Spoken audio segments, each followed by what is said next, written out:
89% of business leaders say AI is a top priority. But with AI tools popping up everywhere, how do you separate the helpful from the hype? The right choice is crucial, which is why teams at 1/3 of Fortune 500 companies use Grammarly.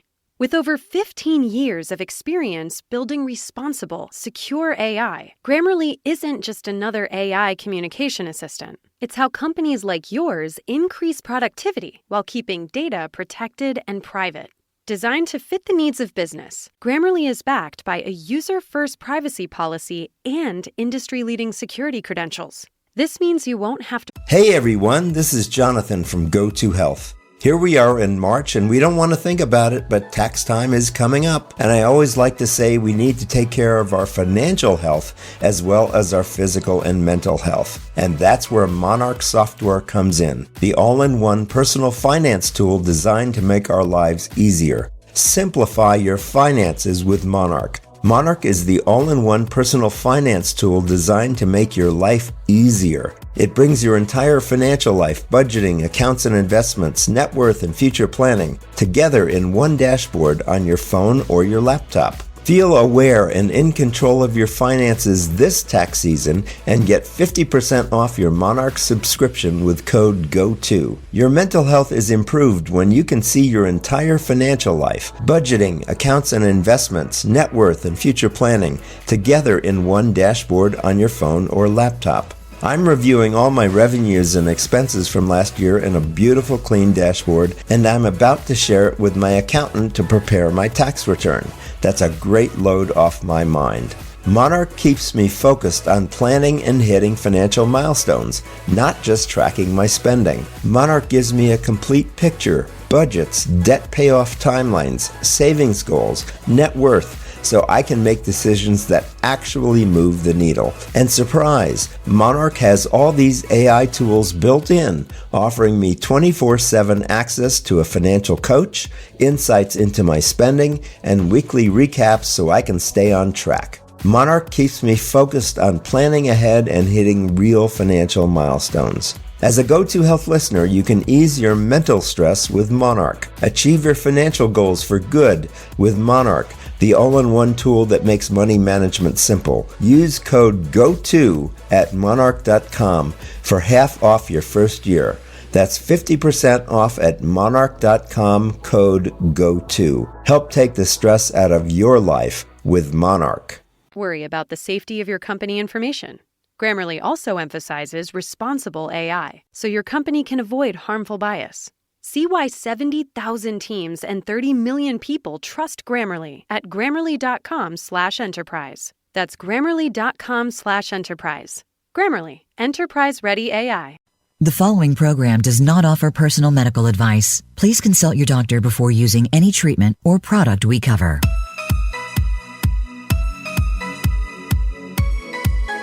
Welcome to Go to Health Radio with your host, Jonathan Marx. We provide a welcoming environment where experts educate you on important health topics, answer your questions, and provide information from which you can benefit in consultation with your doctor. And now, here is Jonathan Marx. Hello, everybody. Welcome to this week's show. This is a really hot topic I want to talk about today. I'm going to be appearing on the show alone today because I really want to cover this in detail. We're going to talk today about evidence-based medicine, what it is and why we have it. So the question is, why am I doing this today? Three reasons, really. We've all been exposed to the recent vaccine development process with the new COVID vaccines that have come out in the last year. So on the periphery, we've had some exposure to how vaccines are developed and the trials they go through. Number two is we have an upsurge in the COVID D or Delta variant and new misunderstandings that are growing, and I'd like to work with that a little bit. And three, because of this COVID exposure around the world, I think it's a good time and an important time for all of us to take this opportunity to better understand medical science and take advantage of what it has to offer. So in today's show, we're going to be talking about a couple of different topics. I want to talk about evidence-based medicine and what that is. I want to distinguish between correlation versus causation. An example of that is a correlation is ice cream and murder both increase during the summer months. So the question is, are they just correlated? Do they happen together? Or does ice cream cause murder? Or does murder cause ice cream? Eating more ice cream. So the question is it correlation? Are things happening together, or is one thing causing another? And it's a lot of confusion that happens in our anecdotal experience with health conditions. We may see things that happen together, but they may have absolutely nothing to do with each other in terms of causation. The third thing I want to talk about is some examples of misinformation, and I want to share with you some classic examples of that, and I'm also going to include COVID in that. And then finally, I want to talk about resources about medical communications so that you can learn more about how medical communications is done. Before I start with all that, I wanted to share with you a little bit more about my background. So I have a BA in psychology from Stanford University. So I studied psychology in my undergraduate years. And then I went on to get a master's in business administration from Stanford. With that, I had a 25-year career in multimedia communications companies, cable television, the Yellow Pages, and high-speed internet, what you now know as a cable modem. It was one of the companies that I participated in and was president of, where we actually brought high-speed internet to many areas of the country. In the last 20 years, since 2001, I've taken all that communications experience and I've become an entrepreneur running my own projects in health education for the public and continuing medical education for health professionals. So examples of some projects I've worked on. For 9 years, I have trained with my faculty the U.S. Centers for Disease Control and how to produce effective medical communications. I work with them in making sure that they know how to produce effective communications in health and medicine. Since 2014, I've run a large website with medical experts. It was originally funded by the government, and we're now funded by pharmaceutical companies. The website is called ADHD in Adults. It is evidence-based. We are not at all influenced by our funding sources. We've trained over 28,000 healthcare professionals online in how to screen for, diagnose, and treat adults with ADHD. And again, that's at ADHDinadults.com. We also have 560,000 views on our YouTube channel all about ADHD. About 5% of the U.S. population, or the population worldwide, has ADHD, so it's quite a large number of people who do have the disorder. In addition, since 2018, for the last 3.5 years, I've been working with 18 university hospitals across Europe who are doing a fascinating study. They've gotten funded by the EU to study how our lifestyle and nutrition affect our mental health. So they're running clinical trials on things such as, do probiotics help? Do vitamins help your mental health? Does the Mediterranean diet, which is low in fat and high in vegetable and fish content, does that improve health? Also, we're doing elimination diet. Does eliminating certain foods, especially inflammatory foods, does that improve mental health?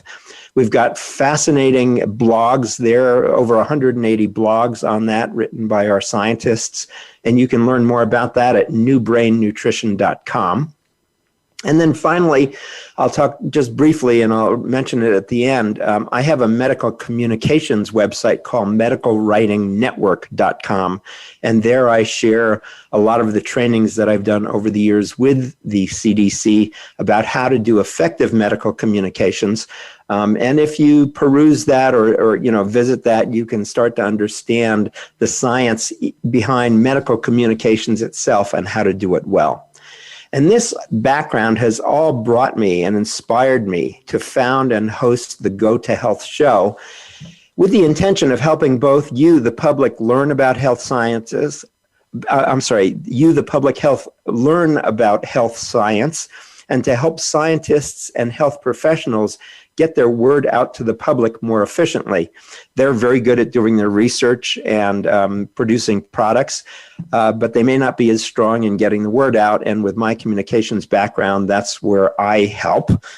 So I'm really inspired by being the communicator between the health professional and the public about what's going on in medicine. And that's really the purpose of the Go to Health show. My desire, and it's really in our motto, is to help you elevate your life with health expert news you can use. I want you to take action to improve your life and health. We're not just talking about things, we're really encouraging you to do things. But as I mentioned at the beginning of the show, we always say check with your doctor before you try anything we suggest, because you really should be under the care of your doctor. So let me get to the first topic, which is evidence-based medicine. What is it? It's called EBM for short, evidence-based medicine. And it is, and this is quoted from a JAMA 1992 article, evidence-based medicine is the conscientious, explicit, and judicious use of current best evidence in making decisions about the care of individual patients. The aim of EBM is to integrate the experience of the clinician, the values of the patient, and the best available scientific information to guide decision-making around clinical management. The term was originally used to describe an approach to teaching the practice of medicine and improving decisions by individual physicians about a patient's health and an individual patient health. So it's very personalized. This has got quite a history to it. The first published report describing the conduct and results of a controlled clinical trial is a story that my mother told me, and maybe your mother did too. It was she didn't know all the details, but it was about scurvy and eating oranges and citrus fruits.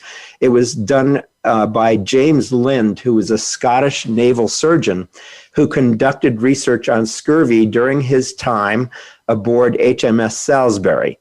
Lind divided his sailors participating in the experiment into 6 groups so that the effects of various treatments could be fairly compared, and he found improvement in symptoms and signs of scurvy among the group of men treated with lemons and oranges. Now, I don't know if he knew about vitamin C, but vitamin C is the common element there. And he published a treatise describing the results of this experiment. Now listen to this year, in 1753. So evidence-based medicine has been around for a while. David Eddy first began to use the term evidence-based in 1987, so it's been a more recent development, in workshops and a manuscript commissioned by the Council of Medical Specialty Societies to teach formal methods for designing clinical practice guidelines, and we'll be talking about that in a little bit. The manual was eventually published by the American College of Physicians, and he first published the term evidence-based in 1990 in the Journal of American Medical Association. The pertinent evidence must be, he said, identified, described, and analyzed. The policymakers must determine whether the policy is justified by the evidence. A rationale must be written. So this is not just hearsay. This is not common practice. This is about guiding medicine based on evidence. And then the term evidence-based medicine was introduced slightly later in medical education in 1990 and 1992, and it was used to describe a new approach to teaching the practice of medicine. And in 1996, David Sackett and his colleagues clarified the definition of evidence-based medicine, as I read before, the conscientious, explicit, and judicious use of current best evidence in making decisions about the care of individual patients. Excuse me. Population-based data are applied to the care of an individual. So what we do is we do studies on not just an individual, but on groups of individual and large populations to see what we can learn about evidence. And then this can be effectively applied to individual treatment again, taking into account the specifics of the patient's preferences and also the individual conditions of the patients. So when we talk about evidence, there are really two types of evidence that you should be aware of. One is what's the quality of the evidence of a study? There have been lots of medical studies done that supposedly have evidence, but one of the wonderful things about science, the way we do it today, is that methods are always elucidated in any written study. Exactly what did the researchers do, with whom, how did they do it? And the reason for that is so that if somebody else wants to replicate the study, they can do it, and we see if they get the same results. Also, in medical science, when results are published, a lot of times the researcher will say, here are the strengths of this research, and here are the shortcomings of the studies we did, and here's where more research is needed. So the publishing of medical research is really a communication among a worldwide society of health professionals who are learning from each other about what evidence is showing. And of course, this evidence can be based on cultural differences, it can be based on racial differences, it can be based on gender differences. But as we pull together worldwide as a health and scientific community, we have a wonderful base of evidence that we can use in recommending. Hey everyone, this is Jonathan from Go to Health. Here we are in March, and we don't want to think about it, but tax time is coming up. And I always like to say we need to take care of our financial health as well as our physical and mental health. And that's where Monarch software comes in, the all-in-one personal finance tool designed to make our lives easier. Simplify your finances with Monarch. Monarch is the all-in-one personal finance tool designed to make your life easier. It brings your entire financial life, budgeting, accounts and investments, net worth, and future planning together in one dashboard on your phone or your laptop. Feel aware and in control of your finances this tax season and get 50% off your Monarch subscription with code GO2. Your mental health is improved when you can see your entire financial life, budgeting, accounts and investments, net worth, and future planning together in one dashboard on your phone or laptop. I'm reviewing all my revenues and expenses from last year in a beautiful clean dashboard, and I'm about to share it with my accountant to prepare my tax return. That's a great load off my mind. Monarch keeps me focused on planning and hitting financial milestones, not just tracking my spending. Monarch gives me a complete picture, budgets, debt payoff timelines, savings goals, net worth, so I can make decisions that actually move the needle. And surprise, Monarch has all these AI tools built in, offering me 24/7 access to a financial coach, insights into my spending, and weekly recaps so I can stay on track. Monarch keeps me focused on planning ahead and hitting real financial milestones. As a Go to Health listener, you can ease your mental stress with Monarch. Achieve your financial goals for good with Monarch, the all-in-one tool that makes money management simple. Use code GO2 at monarch.com for half off your first year. That's 50% off at monarch.com, code GO2. Help take the stress out of your life with Monarch. Recommending medical treatments and medications and devices. Now, there are a couple of different styles of studies. One kind of study is basically a study of a few people without a control group, or studies that compare treated patients to those that are not treated. That's one kind. It's kind of informal, but it gives you it may be a good kind of study to do it first to see if there's a direction you could pursue. Another type of study is called an observational study, where you give a treatment to a group of people and they report their own reactions. Now, that has some strengths and it has some weaknesses, and the weaknesses are that people can sometimes misreport what's actually happening to them. Then there are non-randomized control studies, and in these studies, the treatment group is compared to a group that receives a placebo treatment, which is a fake treatment, which is not expected to work. And what happens is that you compare the results, that scientists compare measurable results of the treatment group versus the placebo group. And then the gold standard that we really run by today is what's called randomized controlled trials. And that's where participants are randomly placed into the treatment or placebo groups. The patients don't know whether they're getting the treatment or the placebo, and the investigator does not know which group or any particular patient is in. So they simply look at the data only, and they only know were they in the treatment group or the placebo group, and they analyze the data without any kind of bias. And of course, the patient is not biased because they don't know what they are getting, whether it's the actual treatment or the placebo. And then finally, when studies have been done, one of the other things that can be done is something called the systematic review and meta-analysis of randomized trials. And that's where somebody is looking at these clinical randomized trials that have been done and kind of putting all that data together to see what kind of overall analysis can be done and what kind of general conclusions can be made on similar studies, because many similar studies are done around the world, and a meta-analysis basically takes a look at all of that and puts it together. So these are the kinds of different trials and studies that we do based on evidence. Now, it's possible to have high quality evidence proving that a treatment works, but the treatment might not work very well. So it's important to consider not only the quality of the data, but also the treatment effect, which is also called the effect size. So for example, many people today want to treat symptoms with natural agents, such as holistic or organic foods, specific vitamins or probiotics, and those studies are compared with the results of trials using medications.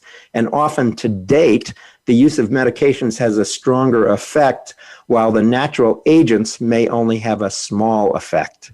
So when we do evidence-based studies, again, we're looking about a quality study that can be replicated and proven. And then we're also looking at the size of the treatment effect. And if something is proved very well, it may have a small treatment effect, and we may not want to use that as a solution for people's health problems. So that's kind of an overview of evidence-based medicine. What I want to talk about in our next segment is correlation versus causation, which is something, do two things happen together, or does one thing cause the other? And I'll give you some examples of that. I also want to give you some examples of misinformation that is in the public and also sometimes in scientific studies, including with COVID, so that we can recognize what misinformation can be. And then finally, I want to talk about resources about medical communications so you can know where to look to learn a little bit more. So stick with us. After the break, we'll be talking more about correlation versus causation, misinformation, a lot of information about COVID, and then resources you can use. Stay with us. We'll be back in just a couple of minutes to continue. Become our friend on Facebook. Post your thoughts about our shows and network on our timeline. Visit facebook.com/Voice America. Psych Up Live with host Dr. Suzanne Phillips offers a psychological perspective on coping with common and current life issues. This show addresses topics as varied as marital stress, insomnia, depression, raising teens, campus violence, and building self-resilience. Listen in as Dr. Phillips and her guest experts share the latest in books, findings, and information that will inform and enhance your life journey. Psych Up Live is heard every Thursday at 2 p.m. Eastern Time, 11 a.m. Pacific Time on the Voice America Variety Channel. It's Kelly Clarkson here to talk all things Wayfair, the best place to buy furniture, decor, and anything else you can think of to create a home you absolutely love. Some of y'all might have heard I made the cross-country move from LA to New York last year, and Wayfair has definitely helped me create the feeling of home wherever I am. I love a cozy couch and a comfy living room that feels like our little sanctuary for our family. And I love vases, I love candles, I love anything that kind of makes you feel at home and peaceful. Anyway, something about me is I love options when it comes to making my home more me. I know when I shop with Wayfair, I find options for every style, whether I'm feeling boho or farmhouse, modern, traditional, French country. I can find exactly what I need for my home and more. Everyone loves a good deal. I mean, who does not want free and fast and easy delivery? Come on. No matter your space, style, or budget, shop Wayfair.com to make your home way more you. Wayfair, every style, every home. Tune in to The Patricia Raskin Show on VoiceAmerica.com every Monday at 2 p.m. Eastern Time and 11 a.m. Pacific Time. This is the program that helps you turn obstacles into opportunities, challenges into solutions, and find answers to tough questions with the award-winning powerhouse voice of radio, Patricia Raskin. So tune in and call in to The Patricia Raskin Show, Mondays at 2 p.m. Eastern Time and 11 a.m. Pacific Time, right here on the Voice America Variety Channel. Voice America presents a new kind of health awareness talk show, the Sharon Kleina Hour, Health, Environment, and the Power of Water. Show host Sharon Kleina interviews leading scientists to discover how each of us can become proactive in protecting our personal health environment in an increasingly unhealthy world. Every show offers new information that could save your life. The Sharon Kleina Hour is health from an environmental perspective, your ultimate source for a personal environmental lifestyle. Listen Mondays at 10 a.m. Pacific Time on the Voice America Variety Channel and Wednesdays at 12 noon Pacific Time on the Voice America Health and Wellness Channel. Now you don't have to stay linked to your desktop or laptop. Take Voice America on the go and listen anywhere. Get our mobile app for iPhone, BlackBerry, or Android at the Apple iTunes App Store, BlackBerry App World, or Android Market.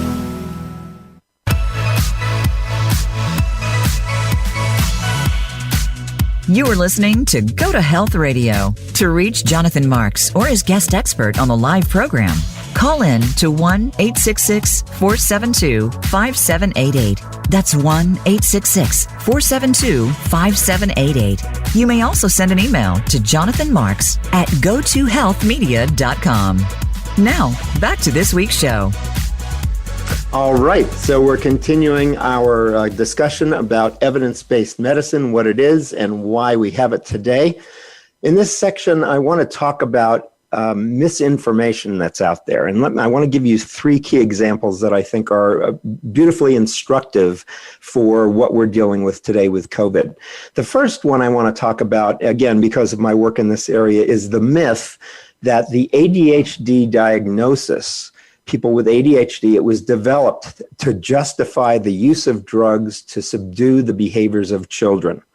So in other words, ADHD doesn't really exist, and this has been posited by a number of people, and that it's really the drug companies that have created this disorder so they can sell more medications.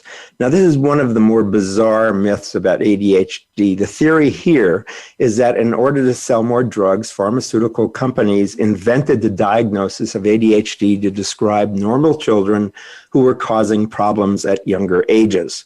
Now, the fact is that ADHD was discovered by doctors long before ADHD medications were discovered.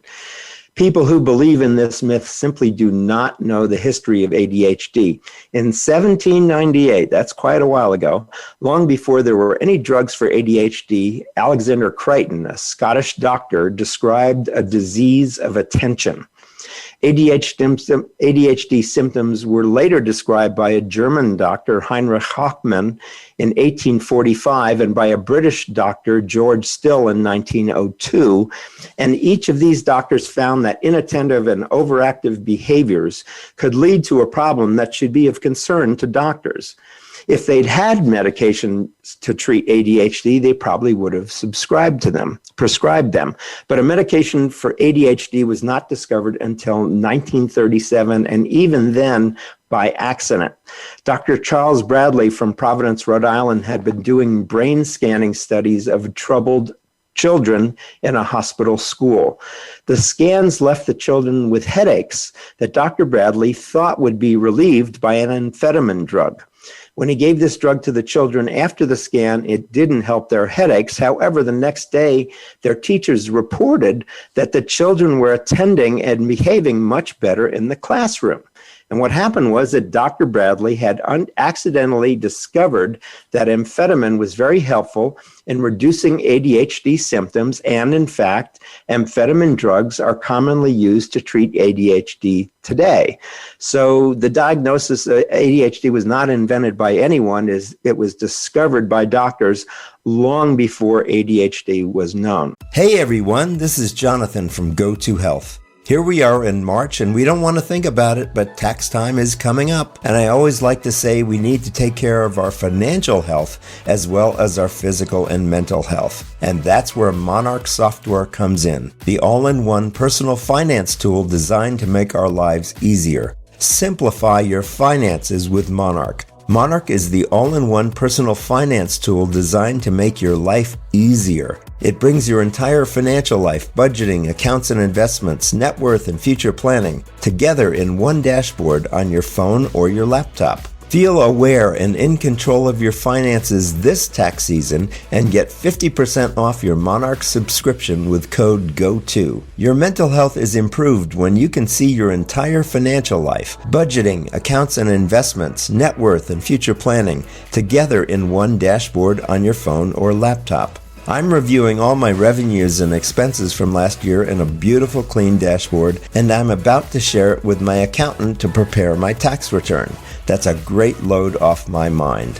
Monarch keeps me focused on planning and hitting financial milestones, not just tracking my spending. Monarch gives me a complete picture, budgets, debt payoff timelines, savings goals, net worth, so I can make decisions that actually move the needle. And surprise, Monarch has all these AI tools built in, offering me 24/7 access to a financial coach, insights into my spending, and weekly recaps so I can stay on track. Monarch keeps me focused on planning ahead and hitting real financial milestones. As a Go2 Health listener, you can ease your mental stress with Monarch. Achieve your financial goals for good with Monarch, the all-in-one tool that makes money management simple. Use code GO2 at monarch.com for half off your first year. That's 50% off at monarch.com, code GO2. Help take the stress out of your life with Monarch. Further, ADHD, and this is really amazing. ADHD was first recognized in young boys who were hyperactive. So these boys were treated with developing medications. But what happened is, as the boys grew into teenage years, their behavior calmed down. Doctors thought the boys were outgrowing their ADHD. This was correlation. Older boys know ADHD, but the doctors presumed causation. They thought that age, the boys growing older, must diminish ADHD, so teenage boys were taken off their medication and no longer treated simply because they got older. Now here's the tragedy. It wasn't until the 1980s that further research showed that 2/3 of ADHD children grew into ADHD adults. It was also found that ADHD occurs equally in females versus males. And we now have a population of over 10 million ADHD adults in the United States, 90% of whom are undiagnosed and unmedicated because of this previous belief that ADHD remitted in the teenage years because teenage boys were calmer and taken off their medication. Well, that was just maturity. It didn't mean the ADHD went away. These ADHD adults as a group have lower success in school, lower success at work and salary earnings. They also have more divorce, more social trouble, more addictions. And because they are now only newly diagnosed, these adults, we are just beginning to learn about ADHD in aging adults. We really don't know about it yet. We're just learning about it because the first generation of people who have been diagnosed with ADHD and are being treated are now growing into aging adults. And so we now have the question, we might think that that symptoms in older adults is dementia, but it could well be ADHD. So there are now ongoing new studies about ADHD in aging adults. So that's one huge example of really misunderstanding that we need to correct and has been corrected, although ADHD rumors are still out there. But we're working, to really get that science out that ADHD is a valid diagnosis and has significant effects, and that medications can really help. Now, let me tell you another one. I've learned of this recently, but I've kind of heard about it, and that's COVID vaccines and infertility. People are passing around stories that the COVID vaccine causes infertility. Why? Because couples have a hard time getting pregnant after they take the COVID vaccine. So the question is this correlation? Do these things go together, or are they causative? Now, there could be a number of other explanations for infertility in couples. One is difficulty getting pregnant could be happening because of the age of the parents, completely independent of the vaccine. Difficulty getting pregnant because the pregnancy is an attempt at a third or fourth child, and it can be more difficult getting pregnant in the third or fourth pregnancy. And the only thing the COVID vaccine does is provide instructions, and I'll talk a little bit more about this. The only thing the COVID vaccine does is provide instructions to the cell for how to make a part of a protein that looks like the coronavirus, so that when the body is confronted with coronavirus, it has already created antibodies because of the vaccine, and the vaccine never goes into the cell or touches the DNA. It's simply an instruction, and the cell then, or the body, starts creating antibodies. So again, we have causation versus correlation. Two things happen together. Does one thing cause the other? So it's always a question we need to ask. Just because two things are happening together doesn't mean there's a causal relationship. We need to investigate that before we start making conclusions. Here's another one. Here's another thing. There are anti-vax, the anti-vax movement is quite large. And the question comes up, is natural immunity better than vaccination? So a natural infection, if you get infected with something, might provide better immunity than vaccination, but there are serious risks. For example, a natural chickenpox infection could lead to pneumonia. A natural polio infection could cause permanent paralysis. Work takes up most of your time. That's why you should use Stamps.com to save time with your mailing and shipping, and have flexibility to focus on more important things. Stamps.com can handle all your mailing and shipping needs with rates up to 88% off USPS and UPS. Add flexibility to your day with Stamps.com. Go to Stamps.com/program to sign up for a special offer. No contract, cancel anytime. That's Stamps.com/program. A natural mumps infection could lead to deafness. A natural influenza type B infection could result in permanent brain damage or even death. Vaccination can help prevent these diseases and their potentially serious complications. So it really is, you're really playing with odds here. Would you rather get the vaccine, or would you rather be exposed to the risk of the diseases? And we have the same question here with COVID. Would you rather get the vaccine and be safe from the COVID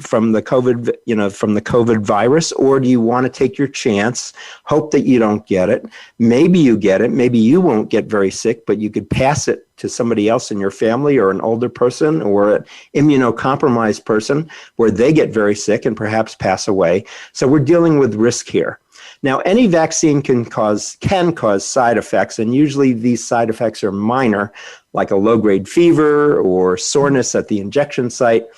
Some vaccines temporarily cause a headache, fatigue, or loss of appetite, but rarely a person might experience a severe allergic reaction or neurological side effects, such as a seizure. But although these are rare side effects are a concern, the risk of a vaccine causing serious harm or death is extremely small. Why? Because they've been tested, and we'll talk about that testing in just a moment here. So we have to weigh the benefits of getting a vaccine against the much greater possible side effects for not being vaccinated. Now, let me share a huge story, and this really was a big impetus for the anti-vax movement.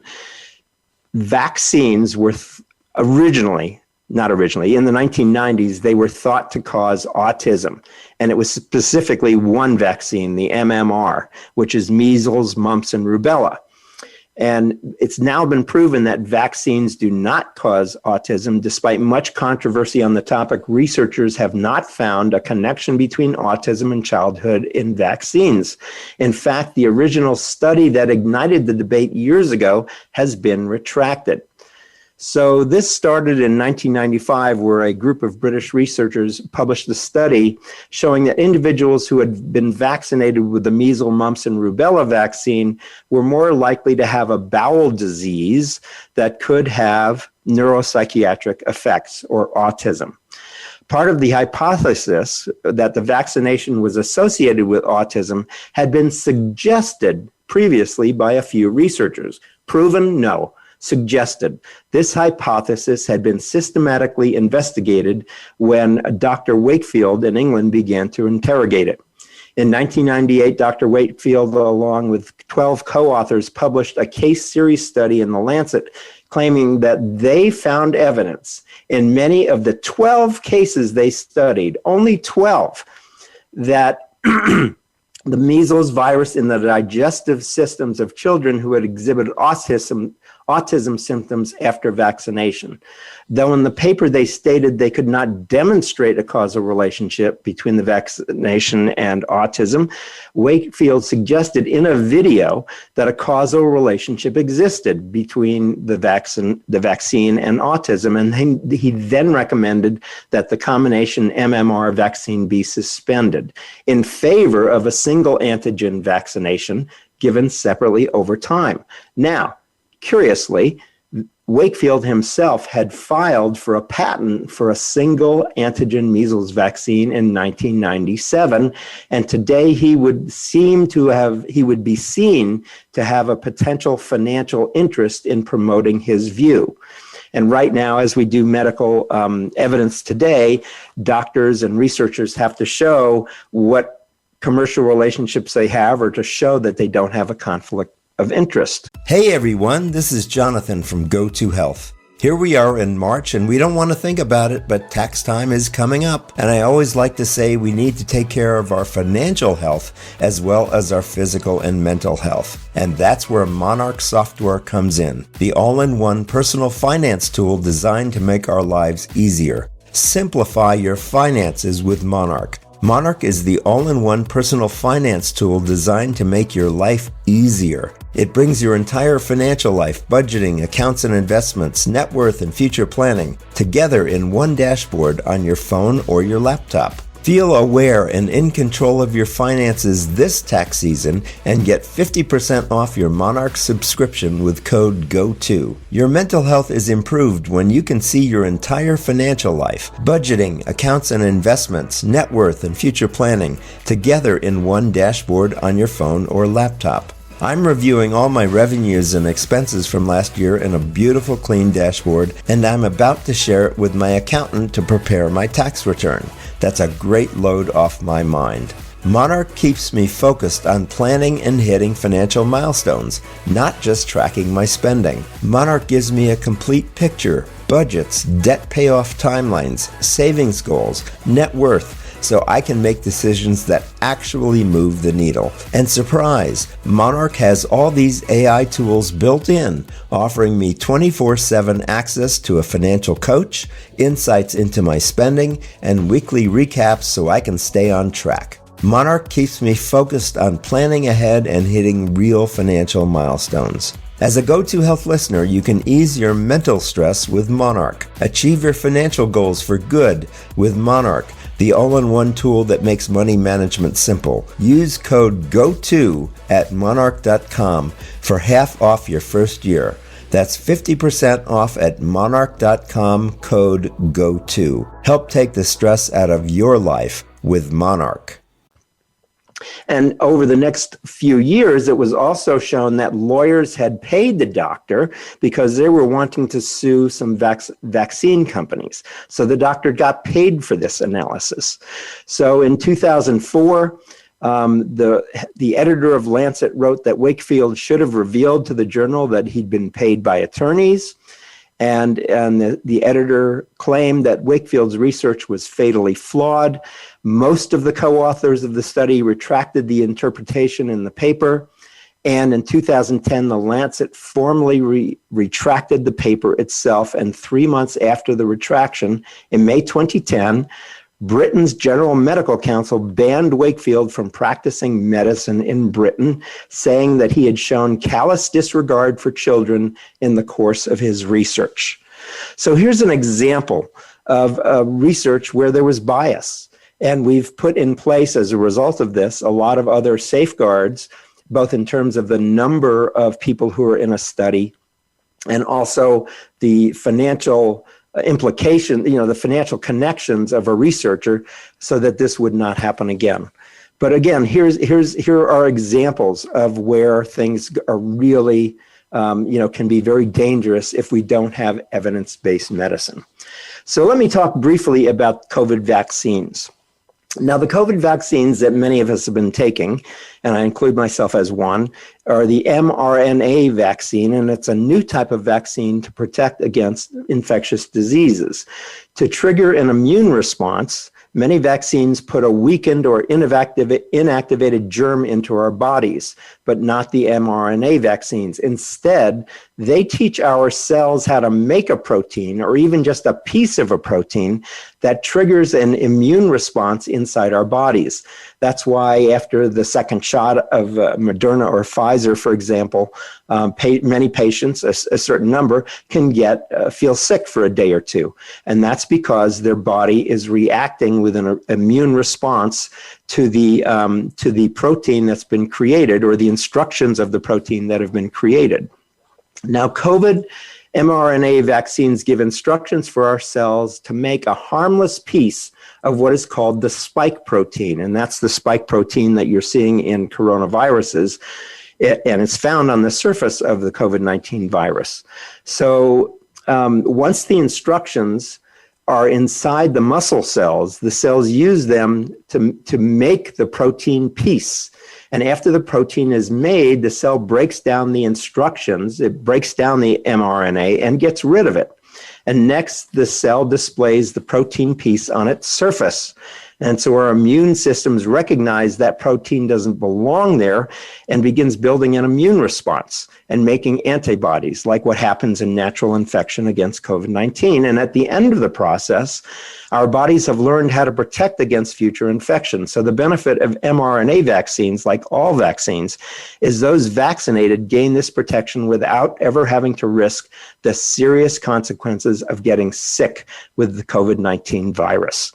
So that's the way the COVID-19 mRNA vaccine works. It does not go into the cell, and it's really been tested quite rigorously. And in our next segment, I want to spend a little time talking about how clinical trials are done so that you understand how we get this evidence for the medicines we take. And again, it's not a perfect process, but there are a lot of safeguards that have been put in place to protect the public and make sure that the research study is on the up and up, that it's been done properly, that it can be replicated, and that it can be shared with other scientists openly and be criticized and evaluated, so that we then produce safe medicines. We'll be back in just a minute. We'll talk more about these clinical trials and how they're done, and then we'll talk about some resources you can use to learn more about medical science. Stay with us. We'll be right back. Follow us on Twitter at VoiceAmericaTRN. Get the lowdown on guests, new shows, and your favorites. That's VoiceAmericaTRN.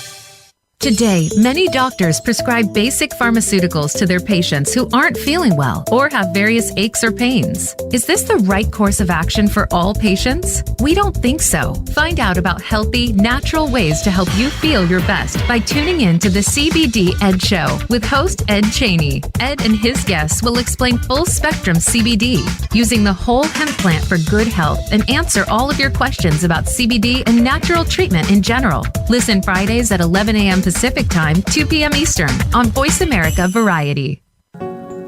In the spirit of Have Couch Will Travel, Dr. Carol Lieberman creates a haven of sanity in an increasingly insane world. Each day we are bombarded with news of events that have never crossed our wildest nightmares. Society is spiraling out of control and everyone is reeling from it. But now there's an answer.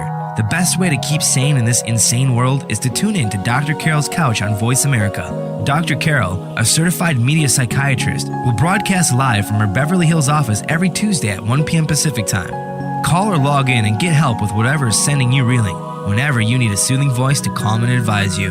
That's Dr. Carol's Couch every Tuesday at 1 p.m. Pacific Time, here on America's Voice, voiceamerica.com. 89% of business leaders say AI is a top priority. But with AI tools popping up everywhere, how do you separate the helpful from the hype?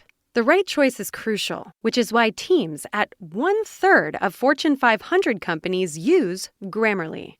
With over 15 years of experience building responsible, secure AI, Grammarly isn't just another AI communication assistant. It's how companies like yours increase productivity while keeping data protected and private. Designed to fit the needs of business, Grammarly is backed by a user-first privacy policy and industry-leading security credentials. This means you won't have to worry about the safety of your company information. Grammarly also emphasizes responsible AI, so your company can avoid harmful bias. See why 70,000 teams and 30 million people trust Grammarly at Grammarly.com/enterprise. That's Grammarly.com/enterprise. Grammarly, enterprise-ready AI. Want an insider's pass to everything that goes on in Hollywood? Join Summer Helene every week for Behind the Scenes. Summer Helene is known as the Duchess of Hollywood because she knows the insiders, legends, and celebs and brings the stories, the gossip, and the backstage scoop. It's the real Hollywood, though, so this program is for adults only. Behind the Scenes can be heard live every Friday at 4 p.m. Pacific Time and 7 p.m. Eastern Time on the Voice America Variety Channel. We're making it easier to listen to the Voice America Talk Radio Network live wherever you go on iPhone, BlackBerry, or Android. Download it from the Apple iTunes App Store, BlackBerry App World, or Android Market.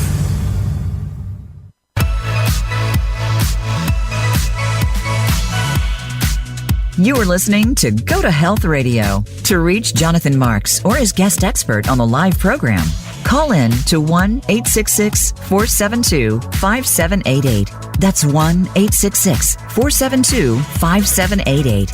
You may also send an email to jonathanmarks@gotohealthmedia.com. Now, back to this week's show. All right, we're back talking about evidence-based medicine, what it is and why we have it. And in this third segment, I want to talk about clinical trials and how they're done and how drugs are approved in the United States so that you can have a better understanding for what you're reading in the news. So we talked a little bit before about the MMR vaccine, measles, mumps, and rubella, and the original research that showed that it caused autism. But one of the major shortcomings of it, it was only done on 12 patients. And, today, 12 patients is really just, a directional study. It's certainly not a study that you'd rely on to produce a medicine or make a claim about a medicine. So there are basically three phases for clinical trials when a medicine is developed.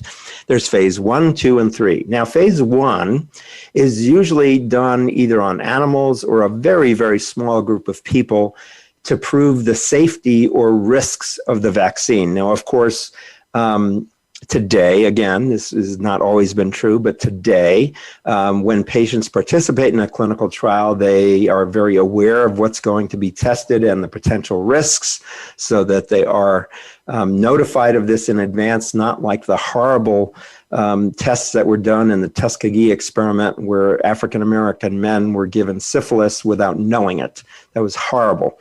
And we now have a lot of safety measures to protect people now when drugs are tried.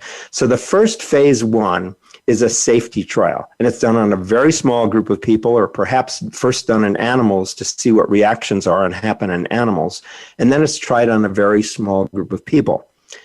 That has to then get approved, that those results have to be shown, and then there is permission given to go to phase 2.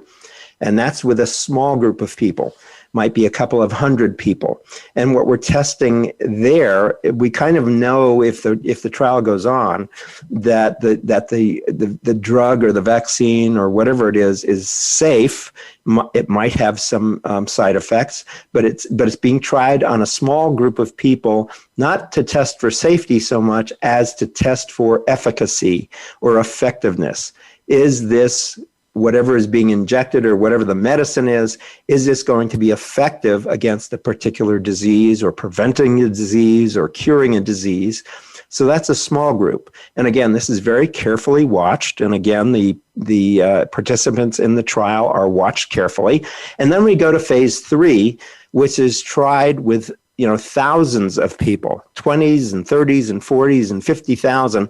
And that's what's happened with the COVID vaccine, the mRNA. Hey everyone, this is Jonathan from Go2 Health. Here we are in March, and we don't want to think about it, but tax time is coming up. And I always like to say we need to take care of our financial health as well as our physical and mental health. And that's where Monarch software comes in, the all-in-one personal finance tool designed to make our lives easier. Simplify your finances with Monarch. Monarch is the all-in-one personal finance tool designed to make your life easier. It brings your entire financial life, budgeting, accounts and investments, net worth, and future planning together in one dashboard on your phone or your laptop. Feel aware and in control of your finances this tax season and get 50% off your Monarch subscription with code GO2. Your mental health is improved when you can see your entire financial life, budgeting, accounts and investments, net worth, and future planning together in one dashboard on your phone or laptop.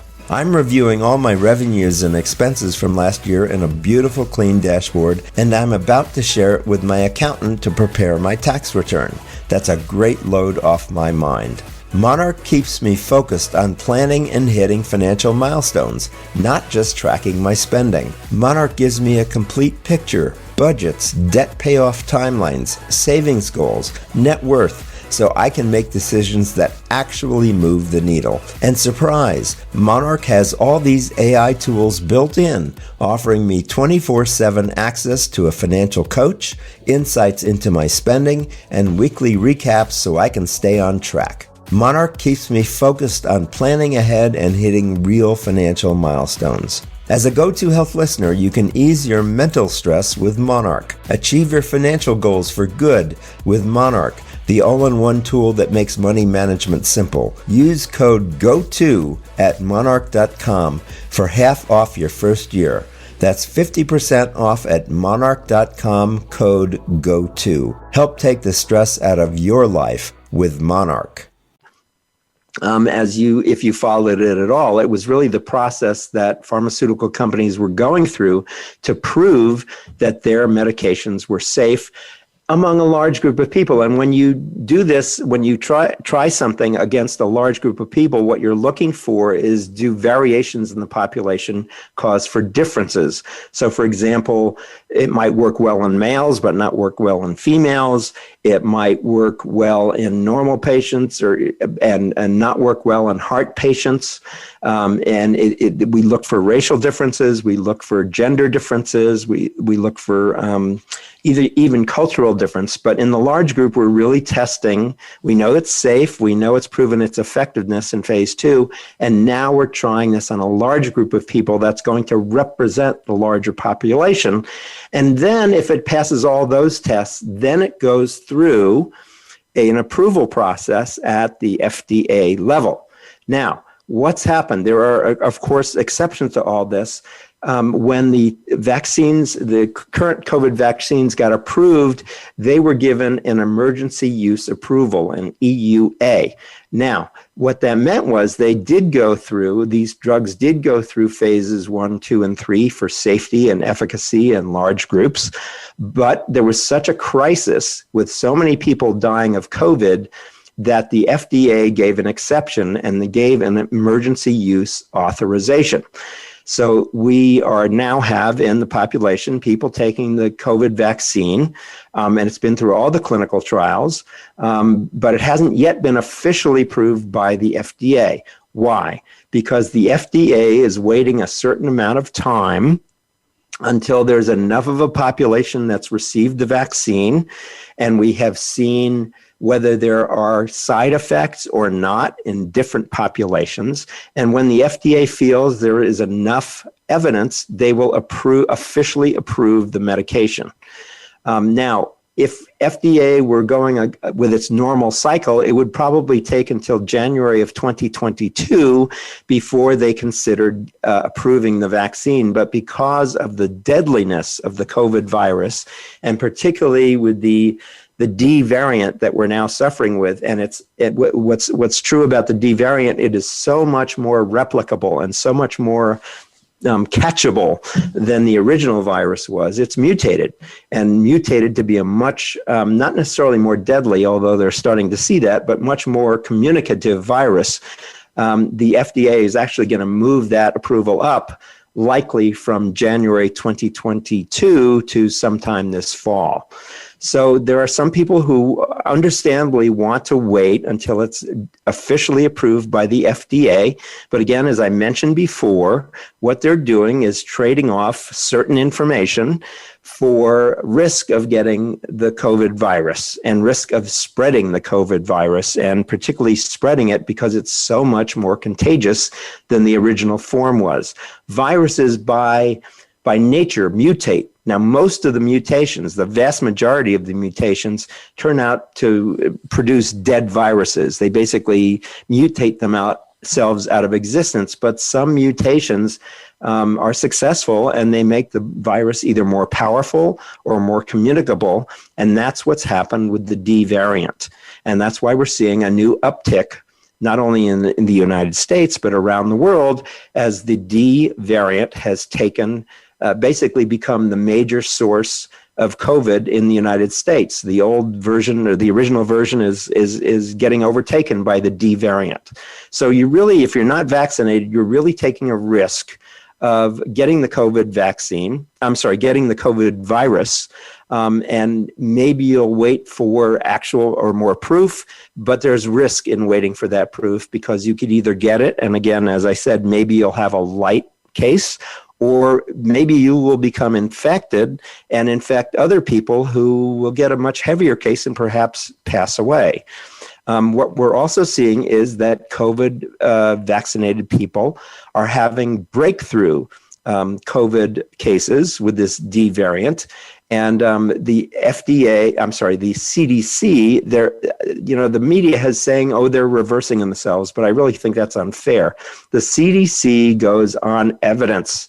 And what the CDC, a couple of months ago, they came out with a big announcement that said, if you're vaccinated, you're safe. And they kind of rolled away the masks and rolled away how we could get together. But then all of a sudden, this D variant came in, and we're learning more about the new variant that we did not know. So the CDC, just in the last couple of days, has come out with new guidelines about masking up again. So it's not that the CDC is incompetent. What they are is responding to evidence, and that's why they can be slow to respond, because they're waiting for evidence. And sometimes when they do have, the evidence they're looking for, they come out with a reversal or an update to the information they previously had. Why? Because the reality is changing and the facts are changing. It's all evidence-based. Now, what you should know about vaccines, there is all vaccines, and this is true of any vaccine, there's a whole activity called pharmacovigilance. Pharma for the pharmaceutical and vigilance for watching and being careful. So there's routine pharmacovigilance for licensed biological products, and it includes expedited reporting of serious and unexpected adverse events, as well as periodic safety reports. Now, this is all required by the FDA, so medications, for the most part, are under some kind of pharmacovigilance. Until there's some kind of stability in the medication. And, it's been around for a while. It's been proven. It's been given to lots of people. So there's a whole activity in the pharmaceutical and regulatory space where drugs, even on the market, are being watched to see unexpected adverse events. So we did have, I'm not up to date on it, but we did have a few reports of people who had taken the vaccine and were then having heart trouble. But the last data I had was that those people who were having heart trouble had some kind of previous condition that would have caused that it was not caused by the vaccine. And again, I go back to the rumor that's going around now about infertility. All that is correlational. It's a correlation. Two things are happening together, but we don't have evidence that the COVID vaccine is causing infertility. Now, again, if you want to take the risk and not take the vaccine because you're concerned about infertility, that's your choice. But again, you are under the risk of getting COVID and passing it on to other people.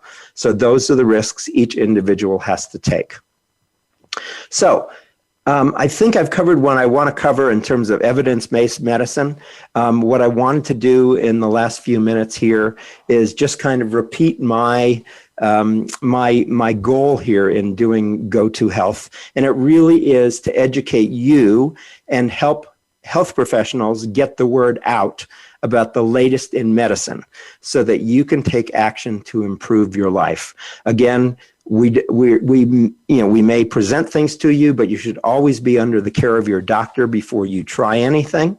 And again, with vaccination, you should be consulting with your doctor. I wouldn't recommend anything else other than that. I'm just kind of sharing with you the facts, and then you and your doctor can decide what's best for you based on facts. But that's the idea of evidence-based medicine. And so what I'm really encouraging you to do in these confusing days of COVID is not just pick up and start passing on unsubstantiated information. Yes, you may hear rumors. Yes, you may hear multiple people. This has happened to multiple people. You may hear stories. But my encouragement to you is to always ask, okay, where's the evidence? Two things may be happening together. They're correlating, but it doesn't mean that one thing causes another, just the way that consumption of ice cream does not cause murder during the summer. We just know that those two things are correlated. So my goal here is based upon my communications background and also based upon my experience in health communications, is to really share with you the latest evidence-based medicine so that you can improve your life and make decisions for yourself with the best information you can possibly use. That's my passion. I've been in communications my entire career. I love communicating with people. I love teaching. I'm also an expert in adult education. We can talk about that sometime, but I just love this field, and I've really applying my communications background to the health area because I think it's so important and can be such a huge boon to people if they have good information they can act on and improve their lives. So, just as a quick review, we've talked today about evidence-based medicine. It's based on evidence. We have very structured ways of doing clinical trials now, which test for safety, and then small groups, and then large groups of people. And the large groups, before anything is authorized, is testing safety and efficacy among large groups and a variety of people. And then we have pharmacovigilance, where medications are watched to make sure there are no adverse events, or if there are, how are we going to deal with them? Now, if you want to learn more about medical education and some of the work that I do, I have a website called medicalwritingnetwork.com, and that's where I post all the trainings that I've done with the U.S. Centers for Disease Control. You can join for free. I do charge a small fee for watching the webinars. They're each an hour long, but you can learn an awful lot about medical communications. It's really an amazing collection of information. And again, this is shared and used by the Centers for Disease Control, and I'm very proud to be working with them. And I hope today that I've shared some of the information that I've learned over the years about how medical research is done and the safety and efficacy. Of course, nothing is perfect.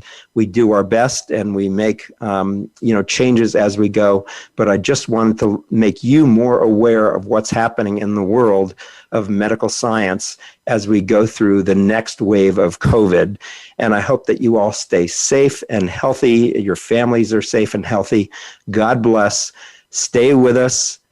Be with us next week. You can visit us online and watch our videos at gotohealthmedia.com.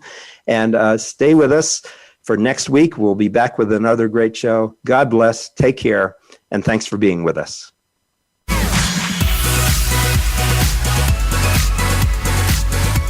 Thank you for tuning in this week to Go to Health Radio. Be sure to join Jonathan Marx and another health expert next Wednesday at 3 p.m. Eastern Time and 12 noon Pacific Time on the Voice America Variety Channel. You can also catch the program on your favorite podcast platform. Until our next show, be sure to visit us on the web at gotohealthmedia.com and elevate your life.